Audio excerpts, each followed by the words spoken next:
हमारी संस्कृति, हमारे संस्कार सदा रहें हमारे साथ। सब्सक्राइब करें तिलक। व्यावहारिक स्तर पर योग शरीर, मन और भावनाओं में संतुलन और सामंजस्य स्थापित करने का एक साधन है। पर योग संतुलन के साथ साथ हमारे शरीर की पीड़ा को भी जड़ रूप से हटाने में सक्षम है। अक्सर देर तक बैठे रहने से या कई बार कुछ भारी वस्तु उठाने से हमारे कमर में दर्द हो जाता है और धीरे से ये दर्द बढ़ने लगता है।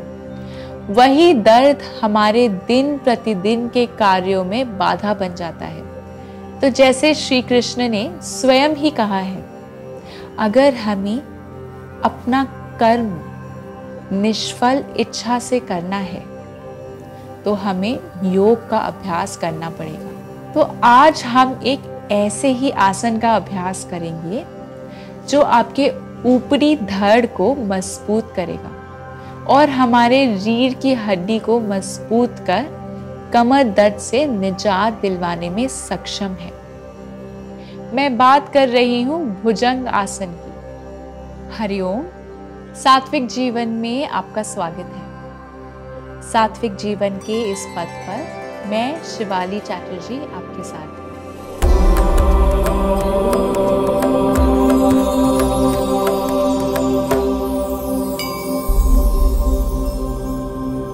संस्कृत में भुजंग का अर्थ सांप होता है।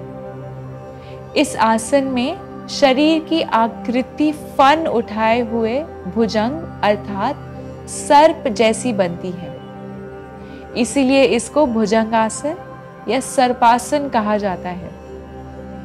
भुजंगासन को कोबरा मुद्रा के रूप में भी जाना जाता है क्योंकि ये कोबरा के फन फैलाने जैसा लगता है। चलिए अब समझते हैं कि आसन का अभ्यास कौन नहीं करे।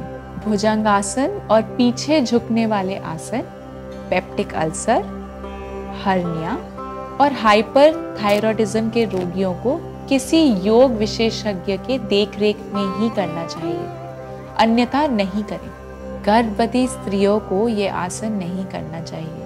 पेट में घाव होने पर, अंडकोश वृद्धि में, मेरुदंड से पीड़ित होने पर, कोलाइटिस वाले रोगियों को भी ये आसन नहीं करना चाहिए। चलिए अब समझते हैं भुजंग आसन से होने वाले लाभों को। इससे बाजुओं में शक्ति मिलती है, पीठ में स्थित ईड़ा और पिंगला नाड़ियों पर अच्छा प्रभाव पड़ता है। विशेषकर मस्तिष्क से निकलने वाली ज्ञान तंतु बलवान बनते हैं। इससे पेट की चर्बी घटाने में भी मदद मिलती है और आयु बढ़ने के कारण पेट के नीचे के हिस्सों की पेशियों को ढीला होने से रोकने में सहायता मिलती है। इस आसन से पित्ताशय की क्रियाशीलता बढ़ती है और पाचन प्रणाली की कोमल पेशियाएं मजबूत बनती हैं। कमर दर्द को दूर करने में रामबाण है भुजंगासन। स्लिप डिस्क को ठीक करने में भी सहायक है। इस आसन से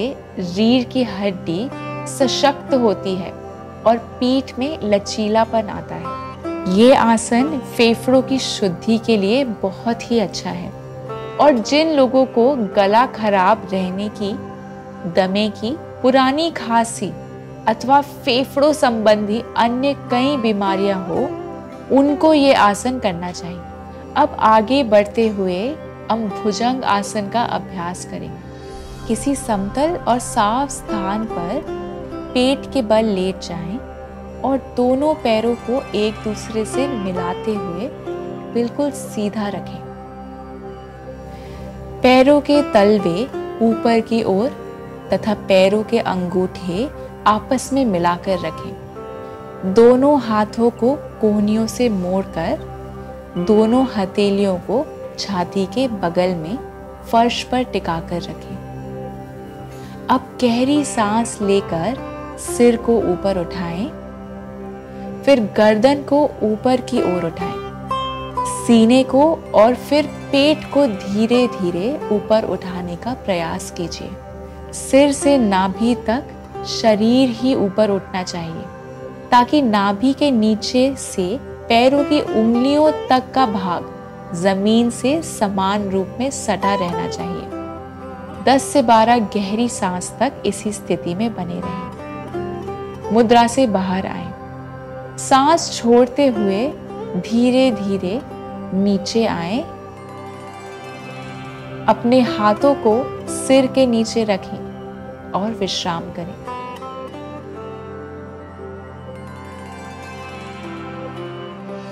समाप्ति। कुछ समय के लिए अपनी सांस को महसूस करते हुए आंखें बंद कर लें और अपनी पीठ के बल कुछ समय के लिए लेट जाएं और 10 से 15 गहरी सांसें भरें।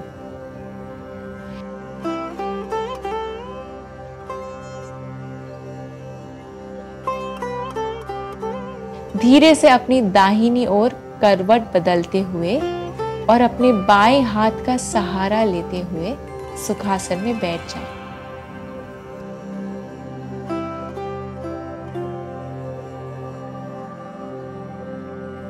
अब अपने दोनों हथेलियों का आपस में अच्छे से घर्षण करें और तब तक करें जब तक आपको अच्छी गर्माहट का आभास ना हो। अब धीरे से हथेलियों में उत्पन्न हुई ऊर्जा को अपनी आंखों में हल्के हाथों से रखें।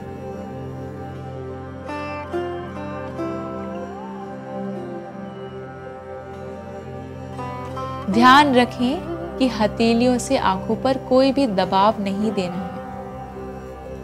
धीरे से अपने हथेलियों को देखते हुए आंखें खोलें।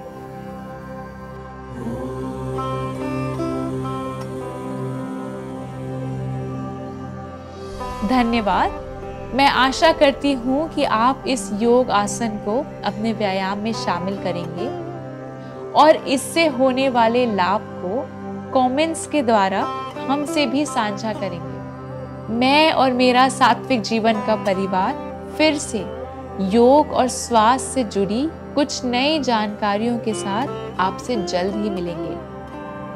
तब तक के लिए हमारे इस वीडियो को लाइक और शेयर करें और हमारे इस अनोखे से परिवार का हिस्सा बनें और हमारे इस चैनल को सब्सक्राइब करें। स्वस्थ रहें, प्रसन्न रहें, आत्मा और परमात्मा के मिलन की इस सात्विक जीवन यात्रा में हमारे संग चलें। दिव्य शक्ति की कृपा हम सब पर बनी रहे। हरिओम तत्सत।